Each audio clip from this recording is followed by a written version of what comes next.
আমি পরিষ্কার বলছি, যদি সম্মানীয় মুখ্যমন্ত্রীর কাছে সম্মান দিয়েই বলছি, আপনারও ডিউটি যে কুরবানিকে সামনে রেখে যদি কুরবানিকে কোনো রকম বাধাপ্রাপ্ত হয়, কিন্তু পশ্চিমবাংলার আইন শৃঙ্খলা অবনতি হবে।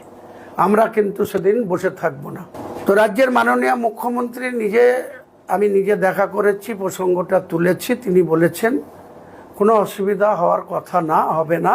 কিন্তু তিনি সেই সঙ্গে একটা কথা বলেছেন, সেটা আমি মনে করি সঠিক বলেছেন। উনি বলেছেন এটা নিয়ে বিভ্রান্ত হওয়ার কিছু নেই, হইচই করার কিছু নেই, সাইলেন্টলি করুন এবং গোপনীয়তা বজায় রাখুন। অর্থাৎ কোনো রাস্তার ধারে যেখানে অন্য সম্প্রদায়ের মানুষেরও যাতায়াতের অধিকার আছে, তারাও সেখান দিয়ে যাতায়াত করবে, সেখানে কোনো জায়গাকে কভার করে বা তিরপল টাঙিয়ে বা যেভাবে হোক আড়াল করে মুসলিম সম্প্রদায়ের মানুষ আপনারা পশু কুরবানি দিবেন। সেটা খাসি হতে পারে, দুম্বা হতে পারে, উট হতে পারে, ভেড়া হতে পারে, গরু হতে পারে। সব ক্ষেত্রেই আপনারা কুরবানি দেবেন। যদি এই রাজ্যের নতুন সরকারের কোনো প্রশাসন অতিরিক্ত চামচাগিরি করতে গিয়ে যদি মুসলমান সম্প্রদায়ের গরু কুরবানি দেওয়া যাবে না এটা যদি কোনো বলে, আমি বলবো সেই সব ওসিদেরকে আপনি লিখিত বলবেন। কাউকে ডেকে চমকাবেন না, কাউকে ডেকে ধমকাবেন না, কাউকে ডেকে আপনি নির্দেশ দেওয়ার কেউ নয়।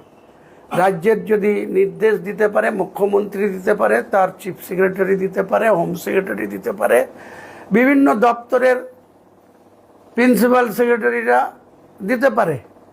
কিন্তু আপনারা লোকাল পর্যায়ে এই জেলারও কিছু কিছু ওসি দেখছি অতিরঞ্জিত হয়ে এই সরকারের কাছে আবার নিজের নম্বর বাড়ানোর জন্য আপনারা যে রাস্তায় হাঁটছেন, তাই আমি বলবো মুসলিম ভাইরা যারা বেশি বেশি করে বিভ্রান্ত হচ্ছেন, কেউ ভয় পাচ্ছেন, কেউ বলছেন আমাদের ওসি নিষেধ করছে, কোনো সিভিক ভলেন্টিয়ার ডেকে পাঠাচ্ছে, কোনো ছোটবাবুরা মাতব্বর সাজছে, আমি পরিষ্কার বলছি, যদি সম্মানীয় মুখ্যমন্ত্রীর কাছে সম্মান দিয়েই বলছি, আপনারও ডিউটি যে কুরবানিকে সামনে রেখে যদি কুরবানিকে কোনো রকম বাধাপ্রাপ্ত হয়, কিন্তু পশ্চিমবাংলার আইন শৃঙ্খলা অবনতি হবে। আমরা কিন্তু সেদিন বসে থাকব না।